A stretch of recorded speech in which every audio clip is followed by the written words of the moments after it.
লা লিগায় আবারও point হারলো Barcelona এবং লামিন ইয়ামালকে ছাড়া আরও একটা ম্যাচ তারা স্টার্ট করলো।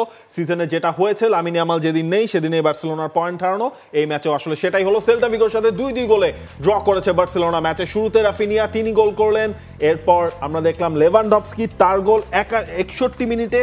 এরপর ঘটনা যেটা হয়েছে, কাসাদো তিনি রেড কার্ড খেলেন শেষ 10 মিনিটে, 2টা গোল শোধ দিয়ে সেল্টা ভিগো ম্যাচটাকে নাটকীয় করে তুললো। গনজালেস গোল করেছিলেন 84 মিনিটে, 86 মিনিটে আলভারেজের গোল।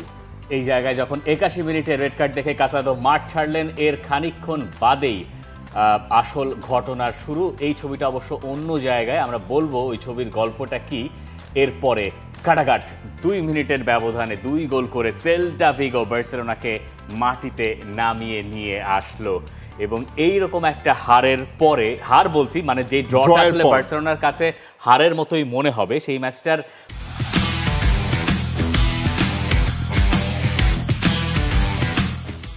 কোনো সময়ই বার্সেলোনার এই ম্যাচে কন্ট্রোল ছিল না। এবং আপনি হয়তো বল পজিশন দেখে বলতে পারেন যে 60% বল পজিশন বা সব কিছু, কিন্তু আসলে ঘটনা তা না। আপনি শর্টস দেখেন তাহলে বুঝতে পারবেন, শর্টস অন টার্গেট দেখেন সব দ্বিগুণ, বার্সেলোনার যা তার চেয়ে দ্বিগুণ। এবং ইনফ্যাক্ট যখন বার্সেলোনা শুরুতে এগিয়ে গেল রাফিনিয়ার গোলে, সেটা একটা লং বল থেকে, সেই লং বল থেকে রাফিনিয়া সামনে গিয়ে ফিনিশিং টাচটা খুঁজে পেলেন এবং আরও একবার লা লিগায় গোল করলেন। রাফিনিয়া তার লা লিগার ক্যারিয়ারের এক মৌসুমে সর্বোচ্চ গোলের মধ্যে করে ফেলেছেন, মানে 8টা গোল আসলে তার হয়ে গেছে এবং শেষ 18 ম্যাচে 23 তার গোলস এবং অ্যাসিস্ট। হ্যাঁ, তখন মনে হলো যে ঠিক আছে, বার্সেলোনা বোধহয় তাদের ধারায় ফিরছে আগের ম্যাচে ড্র করার হারের পর সোসিয়েদাদের কাছে। এবং যখন 30 মিনিট সময় পেরোলো, সেল্টা ভিগো তখন আস্তে আস্তে বার্সেলোনার যে হাই লাইন ডিফেন্ডিং সেইটা টক্কর দেওয়া শুরু করলো এবং সেখান থেকে বেশ কিছু সুযোগ তারা তৈরি করে নিয়েছিল। একটা জায়গায় যেটা নিয়ে প্রচন্ড বিতর্ক ছিল, সেটা হচ্ছে ইয়াগো আসপাসকে ফাউল করা হয়েছিল জেরার্ড মার্টিন। তিনি 3 মিনিটে একটা ইয়েলো কার্ড দেখেছিলেন এবং পরে যখন তিনি ফাউলটা করেছিলেন তখন ওই জায়গায় তার রেড কার্ড দেখা উচিত ছিল সম্ভবত। ওইটা নিয়ে ব্যাপক পরিমাণে আলোচনা হয়েছে। ইনফ্যাক্ট ইয়াগো আসপাসকে আমরা দেখেছি ওর রিঅ্যাকশন দেখাতে, যে ছবিটার কথা বললাম, ইয়াগো আসপাসের রিঅ্যাকশনটা আসলে ওইখান থেকেই এসছে। তো ভালো কথা, ওইখানে বার্সেলোনা বেঁচে গেছে। সেকেন্ড হাফ শুরু হলো, সেকেন্ড হাফও সেল্টা ভিগো ভালোই স্টার্ট করেছে। 61 মিনিটে যখন লেভানডফস্কি গোল করলেন মনে হলো যে না ঠিক আছে 2-0, এবার বার্সেলোনা একটা হেলদি লিড মোটামুটি পেয়েছে। আপনি বলতে পারেন যে 81 মিনিটে কাসাদোর রেড কার্ডটা ম্যাচে পার্থক্য গড়ে দিয়েছে, কিন্তু ঘটনা পুরোপুরি আসলে তেমনটাও না।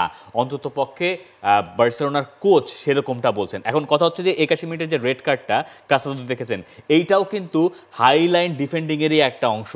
মিডফিল্ডে যখন ওই জায়গায় সেল্টা ভিগোর প্লেয়ারটার নাম ভুলে গেছি, তিনি যখন দৌড়ে রান মেক করবেন ওই সময় কাসাদো ফাউলটা করেছেন এবং তখন তিনি রেড কার্ডটা দেখেছেন। এই যে আমরা হাইলাইন ডিফেন্ডিং নিয়ে বার্সেলোনার অফসাইড ট্র্যাপ নিয়ে এত আলোচনা করছি, সেটা কিন্তু তাদের এখন আস্তে আস্তে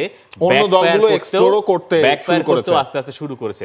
এবং এরপরে তো জোস কোন্দের ভুলটা, যে ভুল থেকে গিয়ে প্রথমে গনজালেস গোল করলেন এবং এরপরে গিয়ে আর 2 মিনিট বাদে পরের গোলটা আলভারেজের হয়ে গেল। এবং এর ফলে যেটা হয়েছে, বার্সেলোনার পয়েন্ট হারানোর পর হ্যান্সি ফ্লিক তিনি আসলে যেটা বলছেন, রেড কার্ডটা ম্যাচের একটা টার্নিং পয়েন্ট ফাইন, বাট পুরো ম্যাচে এই বার্সেলোনার পারফরমেন্স তার মন ভরাতে পারেনি। জঘন্য খেলেছি আমরা, আমাদের তাড়াতাড়ি শোধরাতে হবে, আমাদের সাধারণ খেলাটাই খেলতে পারিনি এই ম্যাচে। প্রচুর ভুল হয়েছে, বল কন্ট্রোল করতে পারেনি। শুধু শেষ 10 মিনিট নয়, পুরো ম্যাচ আমার ভালো লাগেনি।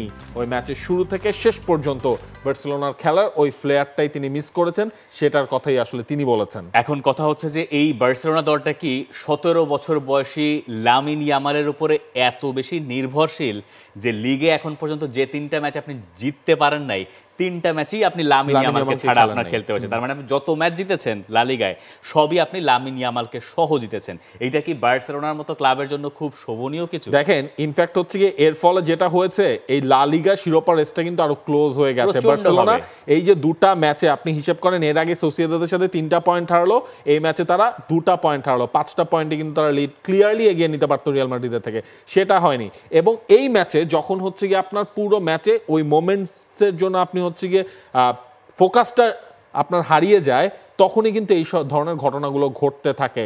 আপনি এই ম্যাচের পর গাভি কিন্তু একটা বোল্ড স্টেটমেন্ট দিয়েছেন, তিনি আসলে যেটা বলছেন স্টুপিডিটির মতো কাজ করে হয়েছে সেখানে, এবং স্টুপিডের মতোই প্রথম গোল খেয়েছি আমরা, এভাবে গোল খেতে পারি না আমরা, ফোকাস ধরে রাখতে হবে পুরো ম্যাচে, নইলে এমনই মানে হবে। প্রথম গোলটার কথা বলছেন গাভি, যে গোলটায় আসলে মানে সেখানে আসলে কুন্দের অনেক কিছুই করা ছিল, আপনি গোলকিপারকেও পাস দিতে পারতেন। একবার না, ভুল করেছেন দুইবার। একটা হচ্ছে বল আপনার পেছন থেকে আসতেছে, হ্যাঁ, তো তখন আপনি বলটা প্রথমে এক টাচে প্রথমে দেবেন, প্রথমবার পারেন নাই, পরের বার ক্লিয়ার করবেন, সেইবারও পারেন নাই। ইনাকি পেনিয়া, তারও আসলে এখানে করার কিছু ছিল না। তো আপনি যখন 2 মিনিট আগে বা 3 মিনিট আগে আপনি জানেন যে আপনি 10 জনের দলে পরিণত হয়ে গেছেন, এইরকম পরিস্থিতিতে একজন ডিফেন্ডার যখন দুইটা সুবিধা, মানে দুইবার বল ক্লিয়ার করার সুযোগ পায়, সেখান থেকে ক্লিয়ার করতে পারে না, তখন তার পরিণতি এইরকম হয়। এখন সেল্টা ভিগোর ক্রেডিটটা কোন জায়গায় দেখেন, আপনার মনে থাকার কথা, সেল্টা ভিগো রিয়াল মাদ্রিদের সঙ্গে হেরেছিল, কিন্তু সেল্টা ভিগো এই ধরনের সুযোগ একের পর এক। সেল্টা ভিগো সবসময় যে কাজটা করে সেটা হচ্ছে তারা নিজেদের, স্পেশালি এই সিজনে, তাদের ওই প্লেয়িং স্টাইলটাকে সবসময় তারা ধরে রাখে, যে দলটার নাম বার্সেলোনা হতে পারে, কিন্তু তারা যা করতে চায় তারা সেই কাজটা করার চেষ্টা করে, এবং সেইখান থেকেই বার্সেলোনার এগেইনস্টে তাদের কপালটা খুলেছে। For more updates, subscribe to our YouTube channel and click on the bell icon. Follow us on Facebook and Instagram. Download T-Sports app to enjoy exciting games and highlights. Visit tsports.com.